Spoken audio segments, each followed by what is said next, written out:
रघुनंदन जी, आपने सुना होगा रवि सक्सेना जिस बात को कह रहे थे, चक्रव्यूह भेदने की अगर बात की जाए तो इनका कहना है कि ये तो भेद ही चुके थे। दरअसल आप लोगों ने पूरी कांग्रेस पार्टी लाचार हो गई। नहीं, मैं रघुनंदन जी सवाल है रघुनंदन जी से। रघुनंदन जी, आप सुन रहे थे रवि सक्सेना जिस बात को कह रहे थे? मैंने लाचार की बात नहीं की है। हाँ, मैंने लाचार की बात नहीं की है। मैंने कहा है कि बेईमानी की गई है। बात कह रहा हूँ। रघुनंदन जी को सुन लेने दीजिए। रघुनंदन जी, आपकी थाली में खाना दे दिया गया और आपको किसी ने खाना खाने नहीं दिया, छीन लिया, तो ये हाँ, लाचारी नहीं है तो क्या है? हाँ रघुनंदन जी बोलिए। मैं आपको स्पष्ट कहना चाह रहा हूं, मैं सारी बात गंभीरता से सुन रहा था जी। ये कहीं हिंदू महासभा वाली बात कर रहे थे, जो 40 साल पहले ये पार्टी मध्य प्रदेश के राजनीति के नक्शे से समाप्त हो गई। हाँ। उस पार्टी का नाम लेकर अपनी शर्मनाक हारों का ठीकरा फोड़ना चाहती है। मैं ये कहना चाहता हूं कि अनेक सीटें ऐसी है जहां हिंदू महासभा कभी रही नहीं, जीती नहीं।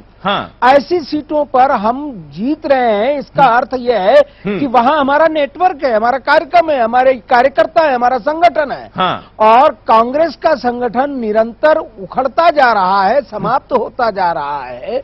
कभी ये बात करते हैं हिंदू महासभा की और कभी बात करते हैं जैनवाद की। तो हिंदू महासभा और जैन, अब कहां दोनों का तालमेल है? तो दिग्भ्रमित लोग इसी प्रकार की बात करते हैं। उनको भ्रम अपना त्यागना चाहिए और वास्तविकता पर, धरातल पर स्वीकार करना चाहिए कि मध्य प्रदेश की जनता ने कांग्रेस पार्टी को पूरी तरह से नकार दिया है और स्थान स्थान पर स्थायी रूप से भारतीय जनता पार्टी को स्वीकार कर लिया है। लेकिन आपको भी, और इसलिए कांग्रेस आपको भी सोचना होगा कि अगर आप उनके नेटवर्क की बात करते हैं तो उसी चंबल अंचल में आपकी तमाम वो सीटें जो आपके पास नहीं थी, आपने अर्जित की। इस बात को मैं मानता हूं, ठीक। दूसरी बात, एक सीट ऐसी लाहार है जहां लगातार आप हार जाते हैं, ऐसा क्यों?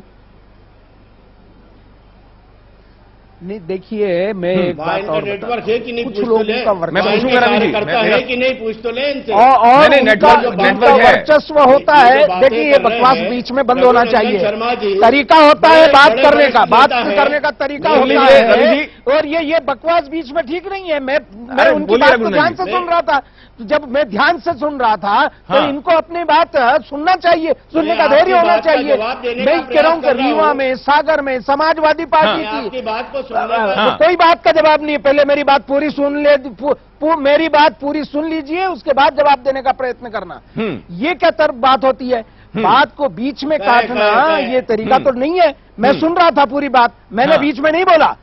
मैं ये कह रहा हूं कि भारतीय जनता पार्टी भी ऐसी कई सीटों पर लगातार हार रही है, उसको हम स्वीकार कर रहे हैं। उसमें कोई दो मत नहीं है। वहां हम कैडर तैयार नहीं कर पाए, ये भी हम स्वीकार करते हैं। और इसलिए ऐसे अनेक स्थानों पर हम योजना बना रहे हैं ताकि वहां पर हम पार्टी को जिता सके, पार्टी के प्रत्याशी को जिता सके। जी, हम अनेक ऐसी सीटों पर जीते हैं, कई बार जीते हैं और जीतने का प्रयत्न कर रहे हैं। जैसे भोपाल उत्तर की सीट है, भोपाल उत्तर में हमारे रमेश शर्मा को हमने एक बार जिताया है। तो हम इस प्रकार के प्रत्याशी को जब लाते हैं तो ऐसी अवैध सीटों को भी जीत लेते हैं। ये अलग बात है कि फिर और कोई दूसरा प्रत्याशी आ जाता है और वहां हम सफल नहीं हो पाते। लेकिन हमने उनकी अवैध सीटों को भी हर बार कहीं न कहीं जीता है। शाहजहांपुर देखिए जी, शाहजहांपुर सीट का रघुनंदन जी आप देखिए, शाहजहांपुर। देखिए, मैं एक बात और बताता हूं कि सागर संभाग, रीवा संभाग, जहां हिंदू महासभा कतई नहीं थी, वो समाजवादी विचारधारा का गढ़ था। और कांग्रेस भी समाजवादी विचारधारा में ही विश्वास रखती है। तो वहां पर पूरी की पूरी तरह से भारतीय जनता पार्टी अपना विस्तार करती जा रही है और उनके तंबू उखड़ते जा रहे हैं। ये हम अपने काम के आधार पर, अपनी लोकप्रियता के आधार पर, हमारे संगठन के आधार पर और हमारे तत्वज्ञान और दर्शन के आधार पर, सिद्धांतों और नीतियों के आधार पर जहां हम अभी तक जीत नहीं पाए हैं, इस बार हम पूरा प्रयत्न करेंगे कि वहां से भी कांग्रेस को उखाड़ करके फेंकें। लेकिन आपने पिछली बार भी प्रयत्न किया होगा, ऐसी कई सीटें रही होंगी। जैसे मैं शाहजहांपुर का आपसे उदाहरण दे रहा था, पिछली बार भी आपने कोशिश की होगी निश्चित तौर पर, क्योंकि 5-6 बार का तो शाहजहांपुर सीट का हो गया। पिछली बार भी आपने कोशिश तो की ही होगी। शाहजहांपुर में भी हम जीते हैं पहले जी, शाहजहांपुर में भी हम पहले जीते हैं। हमारे हाथ से वो बीच में नहीं आ पाई है।